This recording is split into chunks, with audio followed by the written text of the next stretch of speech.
Hello mga ka-backyard, Happy New Year po sa ating lahat kahit hindi pa dumating ang oras na 12 AM. So, mag-rate ako sa inyo ng Happy New Year po sa ating lahat. Always po tayo mag-ingat at mag-enjoy lang tayo sa hobby natin kung saan tayo masaya.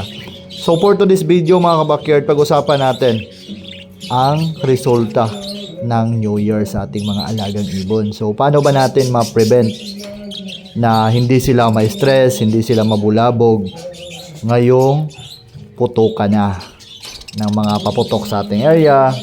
Kahit na tayo yung may-ari ng ibon is nag-a-adjust tayo, hindi tayo nagpaputok sa malapit na area sa ating ibunan, pero mayroon tayong kapitbahay na pasaway, kaya hindi naman natin maiwasan ang mga ganong senaryo.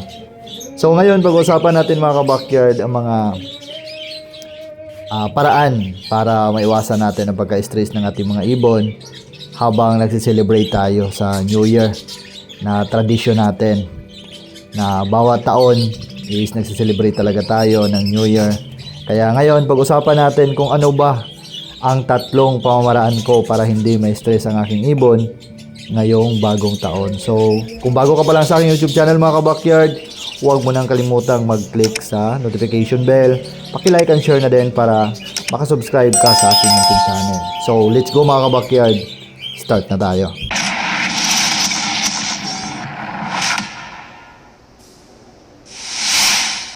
So ngayon mga ka-backyard, magbibigay ako ng 3 tips sa inyo para makaiwas tayo sa pagka-stress ng ating ibon ngayong bagong taon. So unang tips mga ka-backyard, huwag kayong malapit magkaputok sa cages ng inyong mga alagang ibon. So hanggat maaari, kung mayroon kayong additional na area o another area na walang ibon na inilagay nyo doon, so much better na doon kayo sa malayo magpaputok at mag-celebrate ng bagong taon. So dahil traditional natin ito na kapag dumadating ang araw na ito, so hindi talaga maiwasan na mayroon tayong mabili ng mga paputok.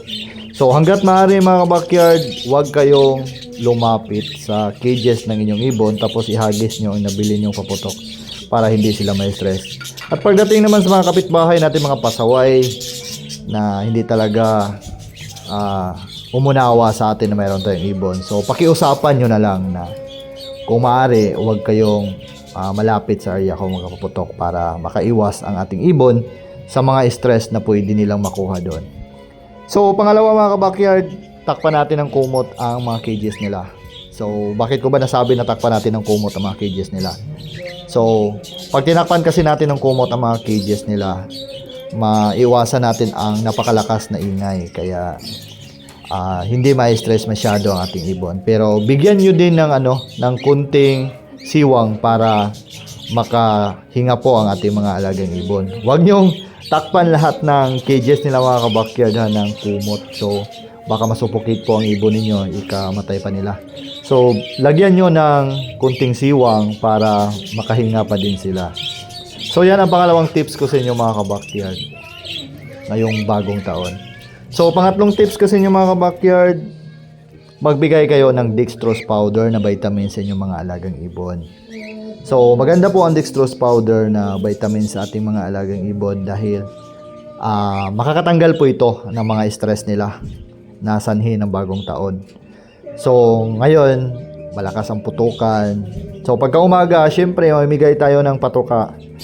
So pagkatapos nyo mamigay ng patoka mga ka-backyard, palitan nyo ng bagong tubig ang inyong patubigan, tapos lagyan nyo ng dextrose powder para ma-prevent ng ating ibon ang pagka-stress sa pag-celebrate natin sa bagong taon. So sa ganung paraan mga ka-backyard, hindi masyadong ma-stress ang ating ibon dahil unang-una, lumayo kayo sa cages nila na nagpaputok. Pangalawa, tinakpan nyo ng kumot ang kanilang cages. So hindi po masyadong naririnig ng ating ibon ang mga ingay na putukan na ginawa natin sa ating celebration. So pangatlo, nagbigay kayo ng dextrose powder na vitamins. So napakaganda po ng gagawin natin ito para makaiwas sa pagka-stress ng ating mga alagang ibon. Dahil sayang naman mga ka-backyard na dahil sa kapabayaan mo, nag-enjoy ka na nag-enjoy sa bagong taon, ang result, namatay pa yung ibon mo dahil hindi mo inasikaso bago ka nagsaya. So dapat Before ka magsaya mga kabakyard, isafety mo muna ang iyong alagang ibon para tumaas ang buhay niya sa'yo. So, ito lang masasabi ko mga kabakyard sa 3 tips paano natin maiwasan ang pagka-stress ng ating mga alagang ibon. So, hanggang sa muli mga kabakyard, dito na magtatapos ang video natin. Happy New Year po sa ating lahat. Mag-ingat po tayo palagi at enjoy lang tayo sa hobby natin kung saan tayo masaya.